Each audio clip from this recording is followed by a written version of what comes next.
Okay, we're live. Hi everyone and welcome to the first interview with the rider series. We kick off this first episode with iconic Northern Thailand rider David Unkovic, the GT rider. For those who don't already know who David is, here's a brief introduction.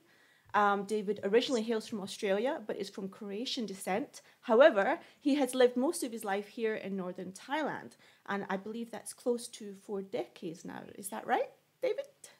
Yeah, that's correct. Yeah, it's been just on 40 years now. The time's flying by. I've been in Chiang Mai for 3 years. Before that, I was in Chiang Mai for 35. And before Chiang Mai, I was hanging out in Bangkok for several years, where I met my first wife, and then eventually we moved to Chiang Mai and settled down there, and everything just snowballed from then.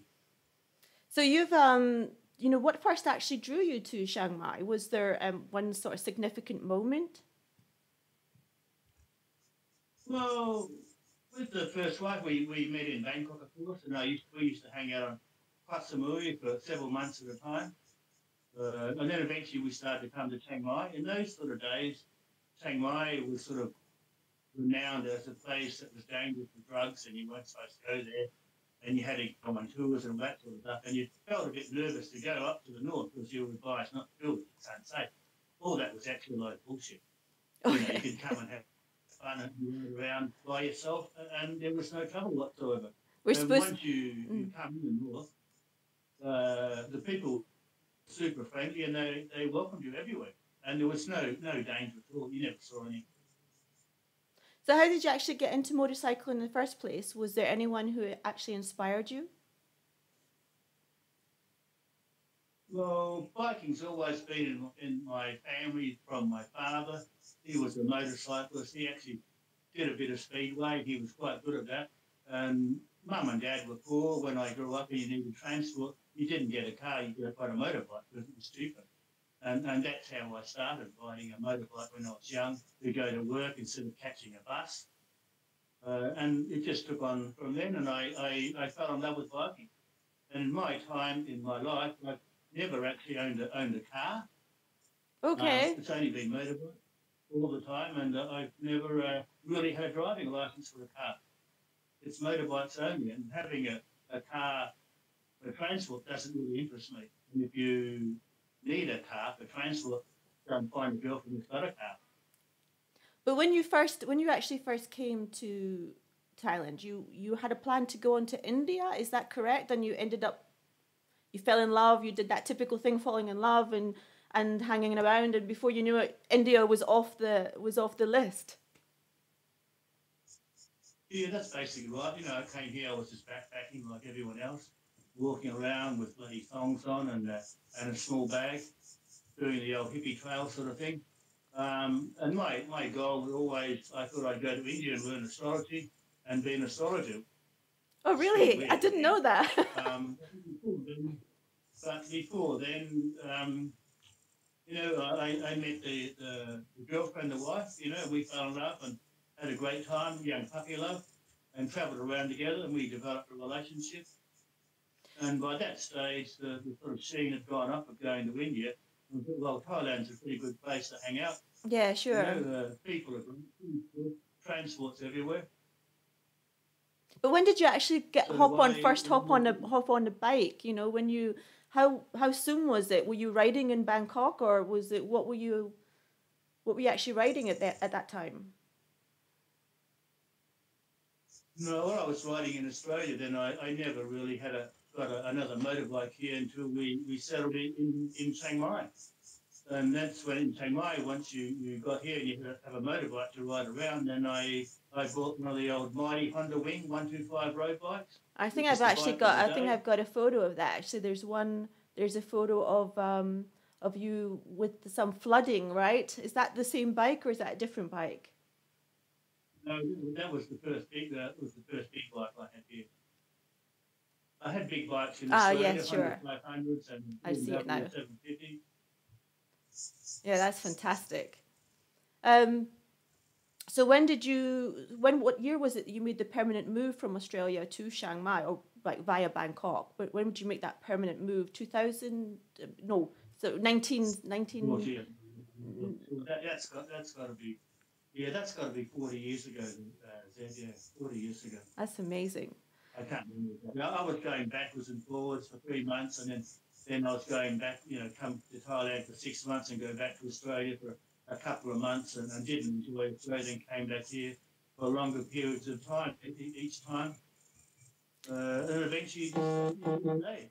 And when did the bookshop? Because you at some point you got it. You ended up owning a bookshop, right? I think you had George from. There was like the local guy George from 𝗵𝗱𝗨𝗨𝗶𝗶𝗴𝗵. He was your client or your customer at the time. And what happened with the bookshop? Well, when I first moved to Chiang Mai with my wife, she got pregnant and we had kids. The government pension I had wasn't really enough then. In those days, you needed more money, so I used to read a lot of books. A book every couple of days. I used to hang out and just play chess at the beer street sometimes for days on end, but we needed to actually do something and have more money. So the wife complained about all the books I was reading. So, we can buy and sell books and support myself, my hobby, reading books. So you actually had a bookshop. You had a couple of books published. One was the 𝗵𝗱𝗃 𝗨𝗶𝗶 Northern Thailand, and I think you had another one as well. When did they actually get published?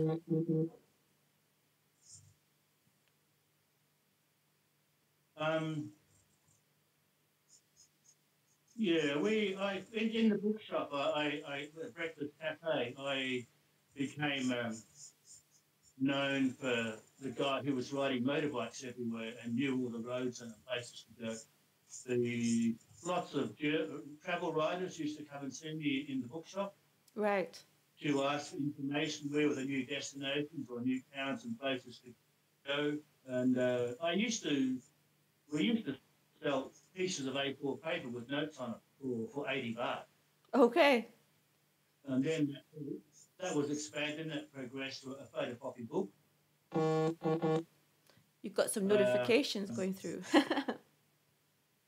Busy man. Then that became a book, a photocopy book, but then I was encouraged, actually, you should get it published properly, which is what happened. And then we did the first guidebook that was published was called Motorcycle Touring Guide to North Thailand. And it's a little paperback book that was about 180 baht, 200 baht, I think. Is that still, can you actually still get it? Is it still available? And then I've still got all the copy at home, but I should actually turn that into a PDF file. Yeah, great idea. Sell that maybe. I think that's fantastic. Yeah. And then how did you go from that to the maps? Because you started creating the GT Rider maps. The map is that sort of bit. I got into that quite by accident, actually.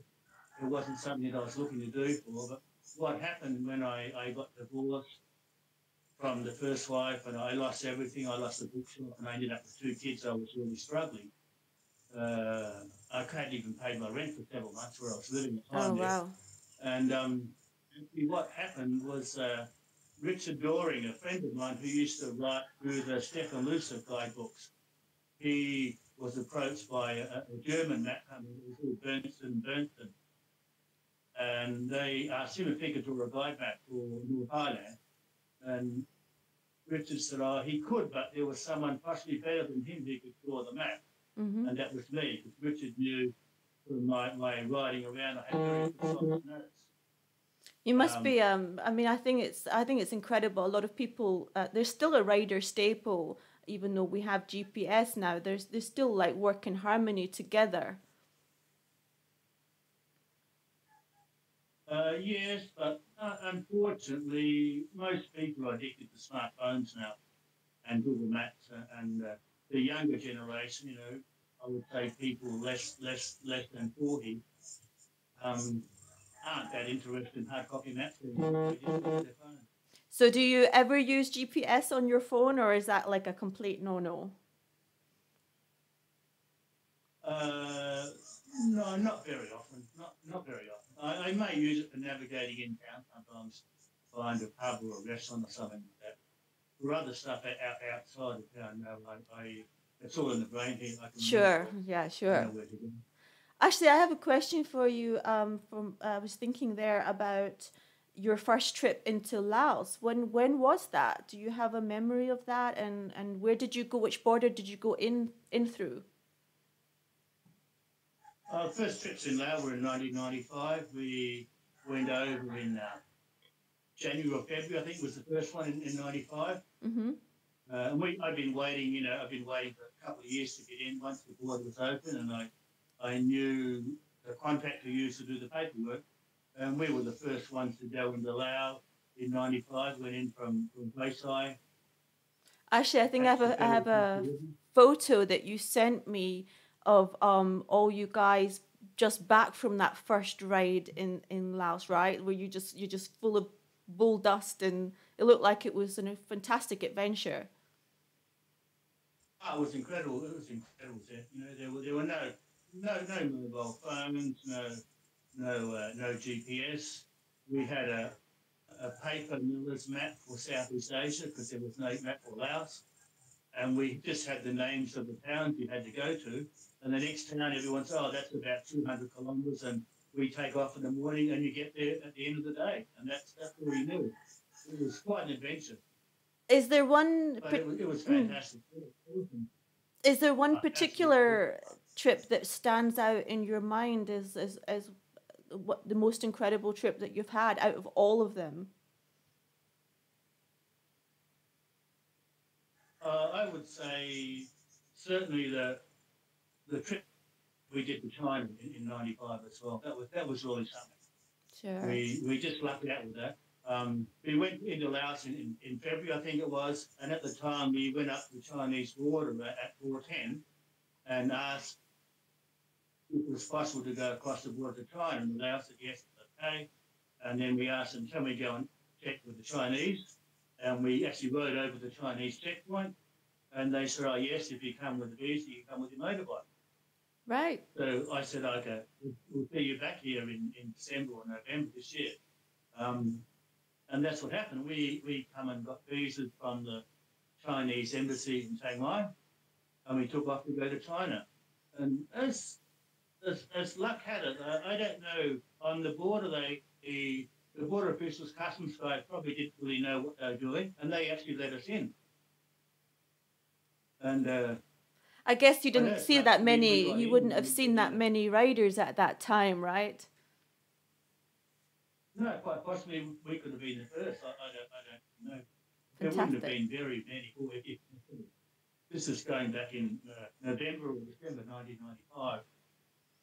And sorry. And things happened. We went into China, and we got in about 40 kilometres, and for the very first checkpoint, we got stopped by the police.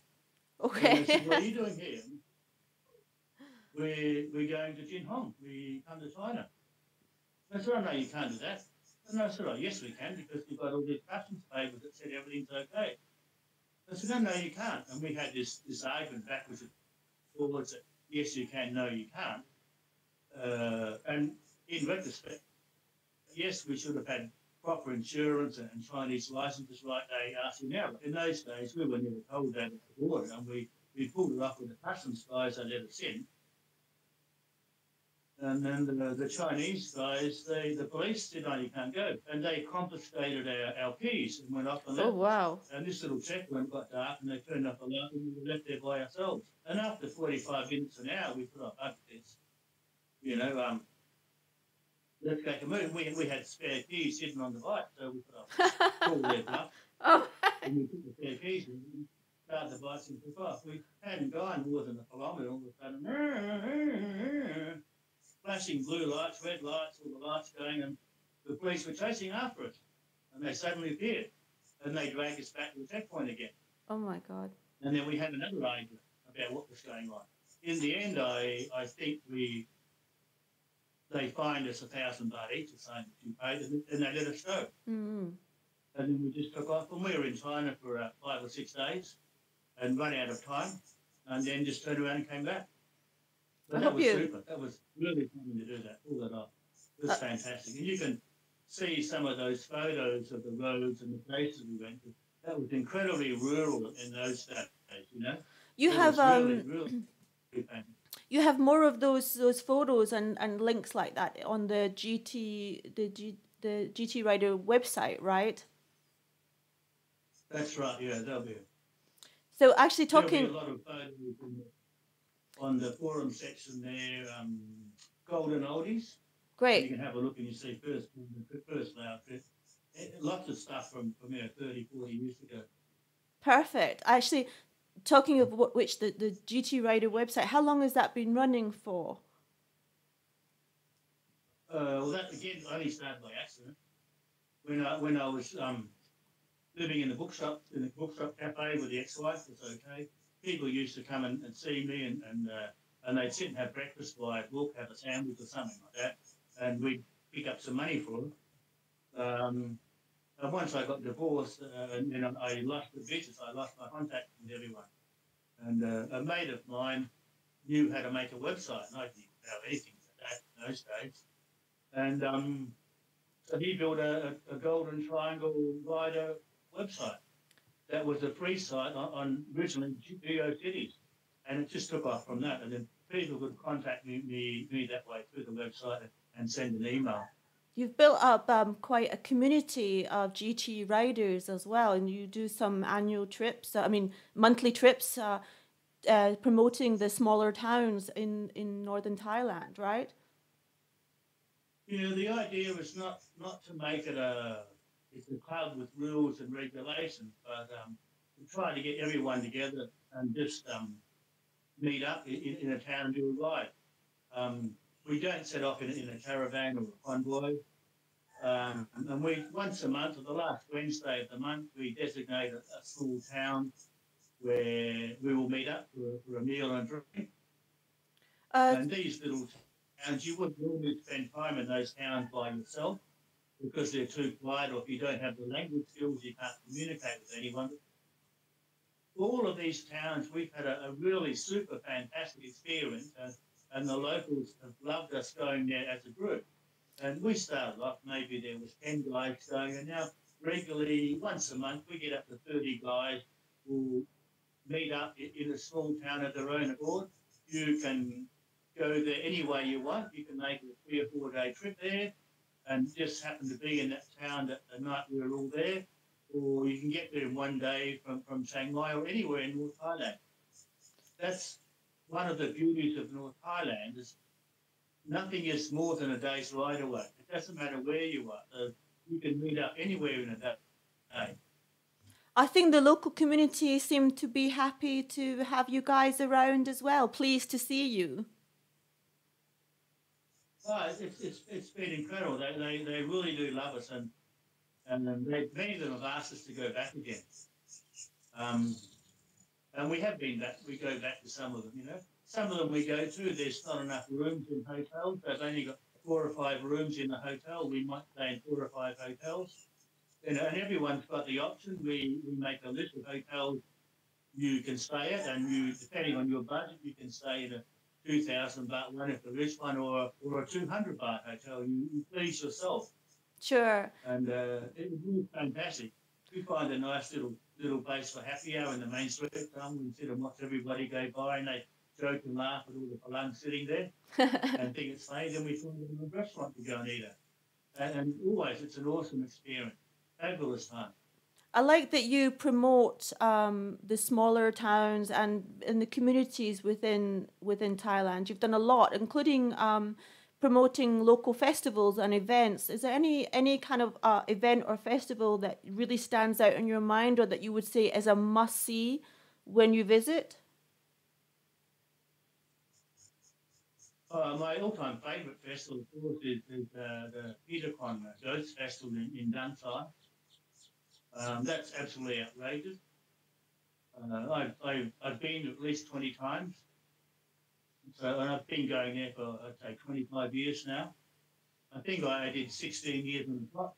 Every year I went, and then I missed a couple of years, and I try to go back every year. That is absolutely outrageous. The I most have fun I think you can have I have any to say festival. that I was so pleased I had the opportunity to join you on one of those a couple of years ago to Petercon, and I had the time of my life. It was absolutely brilliant fun, and the masks are incredible. Oh, the people are really, really super, super friendly there. You stayed at a friend's house there. They put you up and looked after you really well. And they adore having outsiders coming there and joining in their festival and doing their local activities in the morning. It's really incredible. Yeah, I loved it. Thanks for that. You sorted out accommodation last minute for us as well, because you were like, you know everybody there. You've developed great relationships with local people ongoing in every single town in northern Thailand. Yeah, well, I think after doing this like 30 odd years, people do get to know you and remember you. As long as you don't make trouble, you're respectful to them and always cheer them. They welcome you to go there. One of my philosophies about touring here is if you find a good place, make sure you always go back to the same place. Oh. Because if you find a good hotel, always go there. A good restaurant, always go there. Don't swap and change all the time, because the locals will see, oh, last time you stayed here, next time Yeah, you're yeah, there, sure. you have no allegiance to anyone. Sure. And if you have trouble or you get stuck sometimes, they'll be like family. They will always help you, because they see you always coming and always staying at their place. And they will support you and help you. Even in Laos, I've come out of Laos a couple of times. I've overstayed and come out of Laos with 100 baht in my pocket and no ATMs. In the last few days, I managed to come out and I had my hotels and accommodation free. I put it on the tab. Wow. And those people knew that I was always going backwards and forwards in Laos. And I said, I'll be back in 2 or 3 months and I'll clear the bill with you. And they knew me for 10 years coming backwards and forwards there. And everything was okay. They always try to help you. That leads me to ask, what was one of the most memorable incidents with a local that you've had? What is an experience of kindness from strangers? Oh, dear me. Well, I can remember one time, it must be going back nearly 20 years ago, 15 years ago, on the way to Laos via 𝗚, and on the Africa Twin. I left Chiang Mai late in the afternoon, maybe 4 o'clock or something like that. And I used to enjoy night riding on the Africa Twin, had fantastic light. And I enjoyed riding on my V-Strom now. I've got great lights. Riding at night time is fantastic. Anyway, I was in a rush, not paying attention. I made a wrong turn southeast of 𝗚liche and ended up on the wrong road, and it got dark and I ran out of fuel. Oh, right.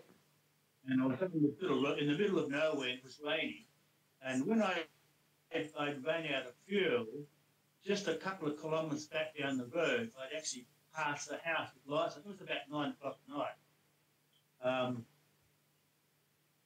And I pushed the bike in the rain up over the slight hill to this house where I could see lights on it. It was the only house that was there. Anyway, I called out, hello, Choi and the lights went out in the house. They were scared. Who was that? Oh, no, right. Anyway, I didn't have anywhere else to go. It was raining. I was back there. So I eventually walked through the fields over to the edge of the house and called out several times again. And then the lights came on. Someone walked down the stairs, and it was a young couple with a kid who was maybe 6 years of age or something like that. And they sheepishly sort of, what's going on? And sort of, I'm stuck. The motorbike's working down. And by that stage, I was knackered. I was exhausted. I've been pushing the bike in the wet up over the sill. And I said, all I need some water, and I want to be able to, if you don't mind, I don't mind sleeping on the concrete pad underneath your house here. It's okay. And they got some water for me, and then they insisted I didn't sleep on the concrete pad. They wanted me to sleep in their bed. Oh, okay. No, I'm okay. You can sleep on the concrete, it's fine by me. No, they insisted, and they pushed me upstairs into their bedroom, said, you sleep in our bed, and they slept outside on the floor. Wow. And I couldn't say no. Yeah, And it's that was very incredible. kind. Yeah. From being totally scared of a stranger knocking on the door at night time with a bloody black, you know? Oh, Yeah, what's sure. he doing? They insisted I sleep in their bed and use their Wonderful. bathroom. And then I got up in the morning at 6:37 or something, and waiting outside the bedroom was a plate with fried rice and eggs and some little wiener sausages there, and some 3-in-1 coffee. That was incredible. So nice, right? Unbelievable. Wow. And they didn't want any money. I tried to force money, they wouldn't take any money. So the young boy, I gave him 500 baht and told him to go and buy some toilets. And that was the only way I was able to give them some money. Yeah. That was incredible. So the kindness in this region is amazing, right? Sorry? The kindness is amazing.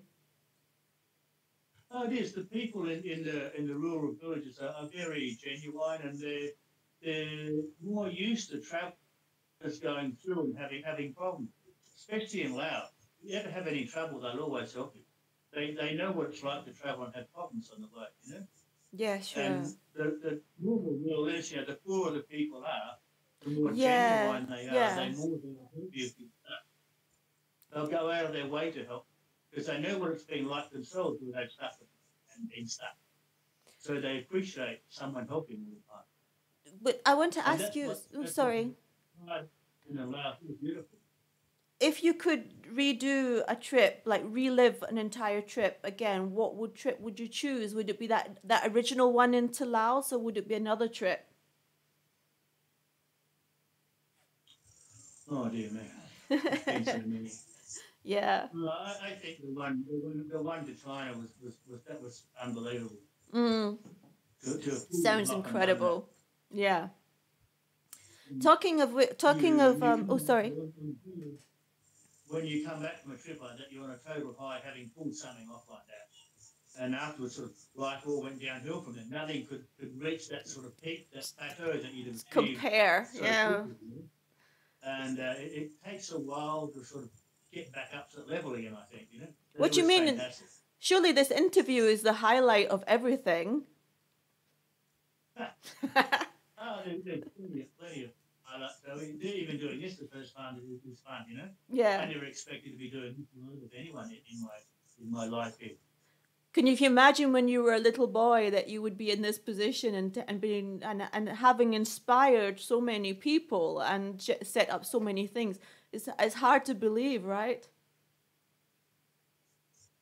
No, I would have never imagined this is how my life would end up like this one little bit. You know, it's just the luck of it. You know, I'm extremely lucky to have lived the life that I had here and the great times I've had and enjoyed the warmth and hospitality of Thai people and Lao people everywhere I've been. They've been incredible. And I have zero regrets for my life, how I've lived, and would I do anything any different? Probably not.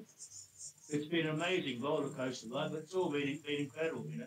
If I could do something different, maybe I should have learned to read and write Thai and become fluent in Thai at a much earlier age. You might understand more. But, at 67 now, it doesn't bother me. Hey, talking of roller coaster rides, do you want to tell me about the 18% sign? Oh, that has to be a big deal. Of course, yeah. what a road that is. Yeah, you actually coined that. You coined that name, the Big Dipper, and it's the perfect name for that road. Well, it's incredible, you know.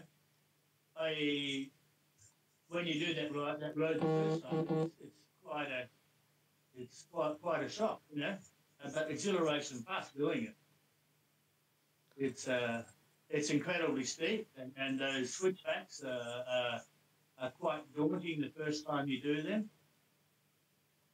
Possibly there may be steeper roads, but I think with the Big Dipper one that winds its way up like that, those corners are really high and steep and nasty, and you don't make a mistake on those. Talking of iconic roads, what about Paradise Road? Or would you explain a bit about that?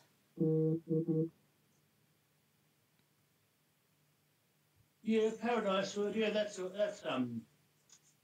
road's always been there from Tangsan to Bangkok. It used to be a dirt track. I can remember 30 odd years ago, one time in the wet season, we took off from Chiang Kong in the morning, 9 o'clock, and we didn't arrive in Chiang Mai until 3 o'clock in the afternoon, and totally exhausted with mud all the way. And the hardest bit was getting up and over the Qiukan Hill, where the Hmong village is, which is only 16, 18 kilometres out of Chiang Kong. But it was backpacking all the way up and down, then all the way into Changshan. It was mud all the way. And to see that road rebuilt and developed the way it is now alongside the Mekong, it's fantastic. It dips and curves all the way along the river there, and you lose sight of the river, then comes back up again, you see the river again. It's an exhilarating ride. For me, it's the most gorgeous road you can ride on in the north. Actually, there's nowhere that compares with that. Sorry, David, talking of another famous road, and that would be the Nan Road. I actually have some old photos from you of this road when it was just being carved out. It looks incredible.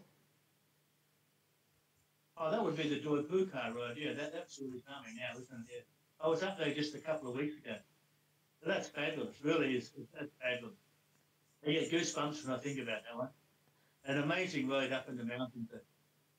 Yeah, there's the one that is actually no, I beg your pardon, not the Nan Road. This is the 1149 Thai border road that I'm thinking of. That one, yeah, no, that's you sent some old photos of there, and it looks spectacular. That was quite daunting in the wet season. It's all rocks and mud there. That was really something. And the thing you'll see in those photos along the ridgeline, there's no trees there. It was all stripped there. It's all burned and gone. And so the rural project that they've had has done a fantastic job.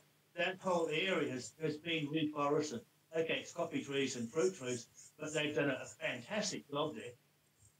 And did you have to go through any army checkpoint at that time? Gee, I'm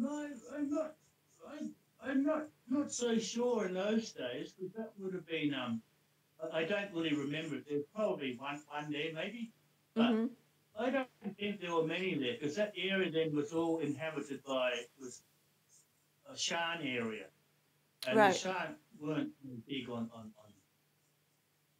the drug trade, but that area was quite friendly, and the Thais were very friendly with the Shans that were there. And that seemed to change when the Warrick moved in, and there's a lot of drug dealings going on there. So there's more checkpoints to monitor who's going backwards and forwards along the border there.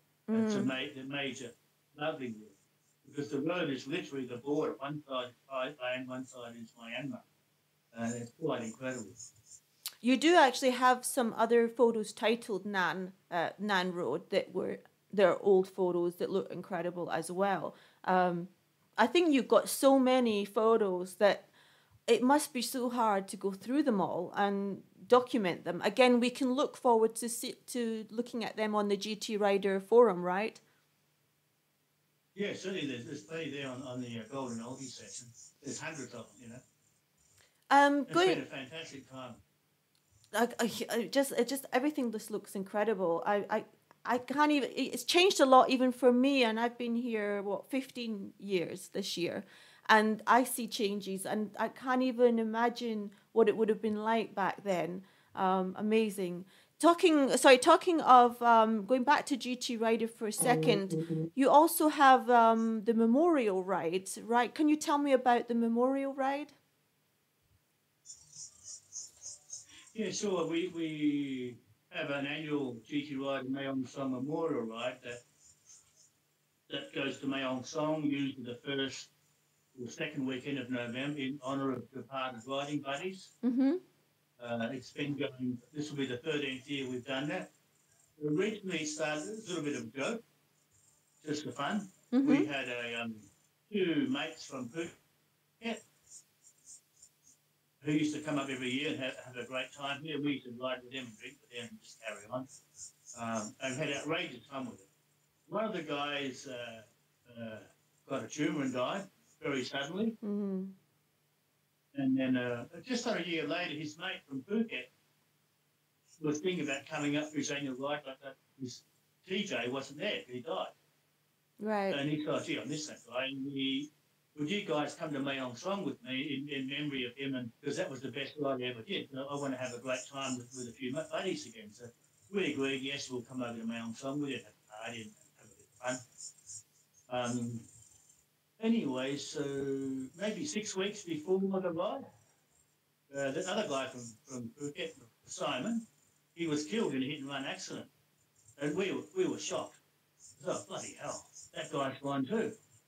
So let's all make sure we go to Mayong Song and celebrate the lives of these two guys who we used to ride with and have good times with. Yeah. And that's how it kicked off. In the first year, I think maybe there was 10 of us went. And we had a pretty cool time. And a year later, we come back, what about we do another ride in honour of those guys? And more of us went. Because it was fantastic. And then several years later, another guy died, and we had another reason to celebrate. And we just started off. Originally, we just planted some 100-year-old rose bushes from 𝗏𝗏. We planted them in the grounds of the temple by the lake there. I've got a little bit, I've got a quick thing I need to say to everybody watching at the moment. I would say I'm apologize that we actually lost reception, but I have a live recording. I'm actually recording this interview, and I'll be uploading that separately because it looks like we lost our feed at one point, and I don't know when that was, but I've got the whole thing recorded. So thanks for sticking with us, and I don't know why we lost the perils of the internet. So yeah, anyway, David, not to worry, we've got this whole thing recorded in the background anyway, so I'll be uploading this whole new thank goodness. You know, I knew there might be some tech issues related to this, so we've got it all. Oh man, you know, what can you do? This is just the way it is. Before we end this, I wanted to have there was a couple of questions online that people have asked me to put to you. One was from Paul Wallace, who follows my ZCM page. Thank you very much. He says, what is the strangest experience you have had on two wheels in Thailand? Oh, dear me. There's been a few funny ones, I suppose. Yeah, okay. Okay, right. So possibly the two funniest ones. Here we go. Wanderers coming back a big bottle of Jameson from the in Nong Khai. I had one of those 6-litre bottles of Jameson, but that's right. Took me several days to carry that back to the Chiang Mai. Right, it was quite an experience. I rode him very carefully so I didn't break my bottle of whiskey. But the real one, the most frightening one was probably when the chain lube exploded in my bag on the bike. Yeah, I remember that.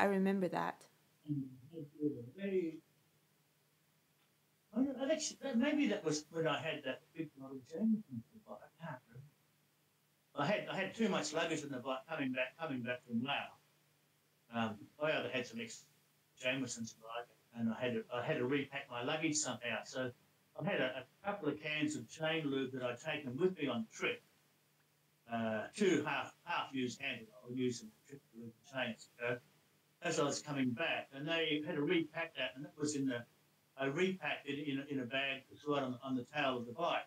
Mm-hmm. It'd been okay for a couple of days, but on the day that it blew up, I must have repacked the bag, and the chain lube was on the side where the exhaust pipe was, and it got too hot. Yeah. So as I'm flying down the road from Hilltribe, sitting on about 130 or something like that, I heard a boom. I thought, you've blown a tyre. And I wiggled around, and the tyre's okay. And then I looked in the mirror of the bike, and I could see all my clothes, everything all laying down the road behind me. Bloody hell, what's that? And stopped and pulled over, and my bag had blown up. There was a hole in the bag. There were shirts and stuff that caught on fire, and all my undies And my clothes are all still in the road. It's really quite fun. That was bizarre, picking up that. You know, you actually saved me from making any error like that, because because of your story, I actually have two little mini pannier bags at the side of my bike. I always make sure that anything pressurized is away from well away from the exhaust, because I've learned from you never to have it anywhere near heat. Ah, well, there you go. You owe me one. So actually, going back to motorcycles now, what is your favorite for riding around Southeast Asia?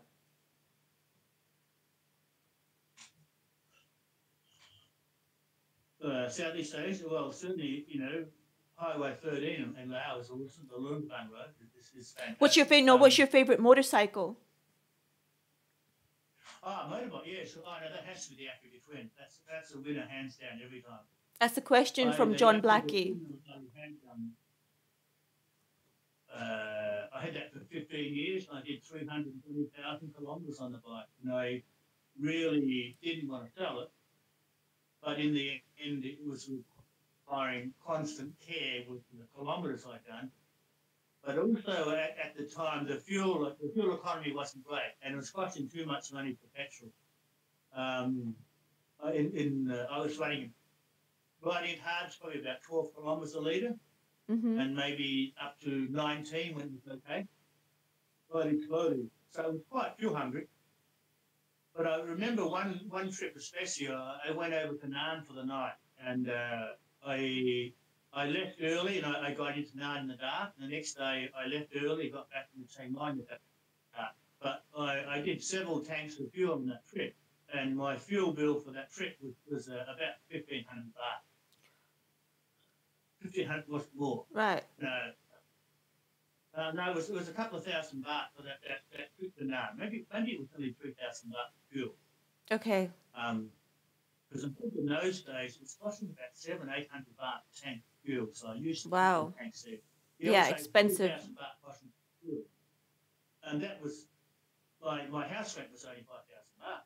Yeah, but sure. I was riding in those days, my fuel bill every month was getting horrific. It was too much money, and I couldn't afford to maintain it.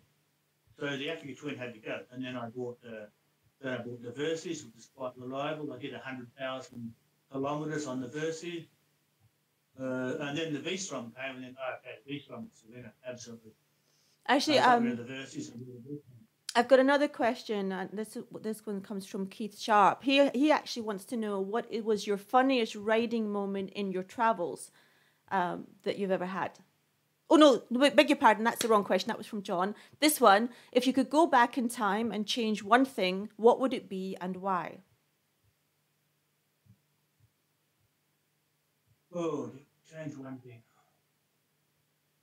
I don't know if I'd do anything a great deal differently. I would just say I had to learn to read and write Thai would make a significant difference. Yeah, make sure. things so much easier here, and maybe try to speak Thai a lot better than I have done. You know. Well, but otherwise, I really have no complaint. You sent me an image just before the interview online, and it was showing a graph. Would you like to talk to me about that? It shows the different roads: Singapore Road, Patang, Doi Patang, etc. Oh yeah,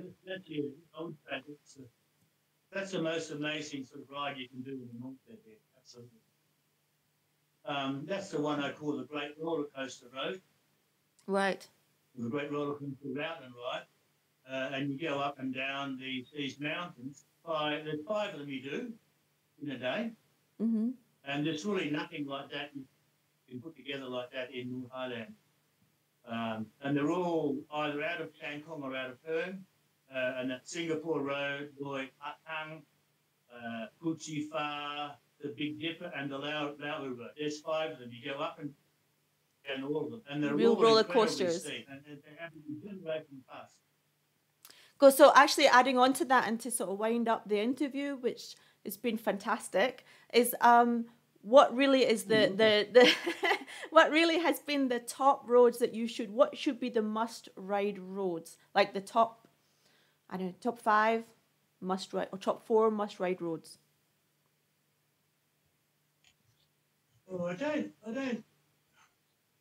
know if there's so much at the top road you do. Or top loops? I would say it's a good destination, the place you go to. Sure. Because North Thailand is full of amazing roads. And almost any road in Nan is fantastic. So you would go to the top road places to go. Would you go to 𝗏𝗏 on the Mae Ong Son loop? Out of Chiang Mai, you do that great roller coaster road. You do the Big Dipper. Mm-hmm. Got a nice photo of you at Ban Rak Thai. Yeah.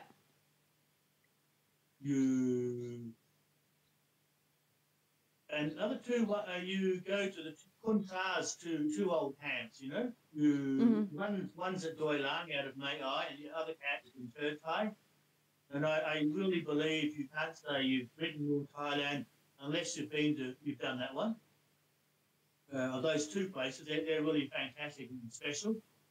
And then also up out of Nan, 𝗶𝗶𝗨, the old communist headquarters, way up in the mountains, right on the Laos border. And that's the very last place where they had a battle with the communists there. And to get there and go do that is really fantastic.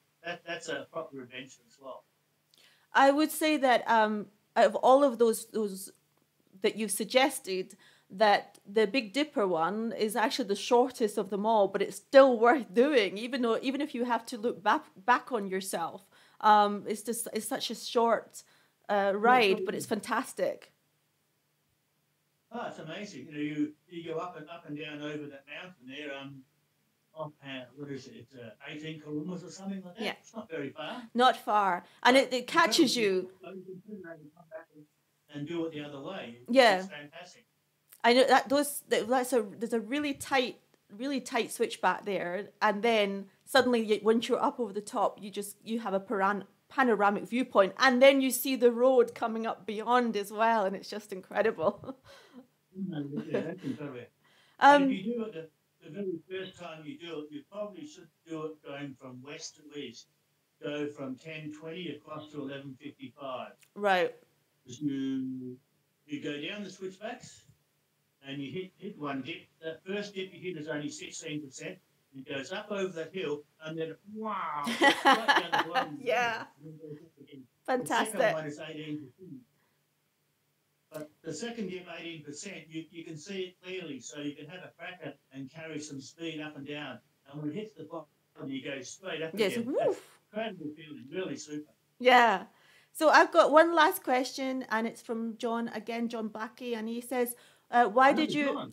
Yeah, from John, yeah, our friend John. He says, why did you replace the 𝗚𝗏 so soon, and it could still go another 100 kilometers, and why a newer yellow one as a replacement? Oh, yellow's the colour, isn't it? No, Bumble. the old 𝗚𝗏 had 180,000 kilometres on it.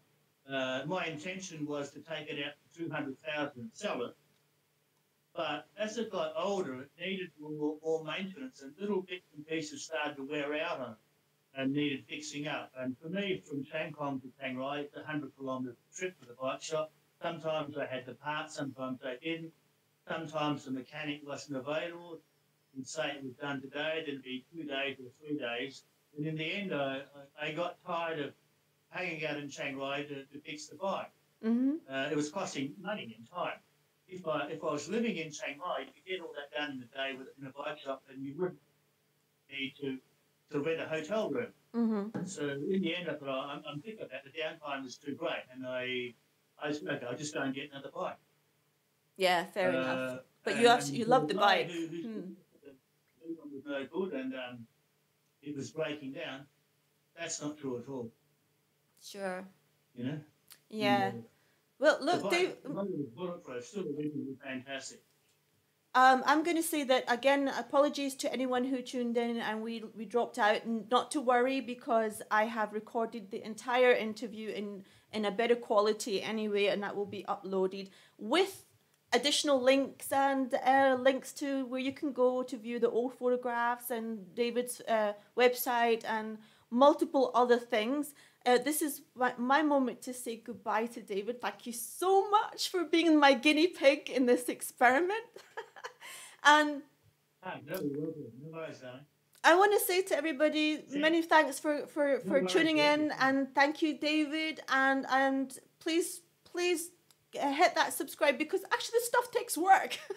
I've been stressed. So drop your like and subscribe, and take a look at David's website. And if you are writing in this region or coming to this region, it's a great source of information, and also you can take part in lots of community activities in the GT Riders. So brilliant, it's time to go. Sorry for the tech issues, and I hope to meet up with you in person soon, David.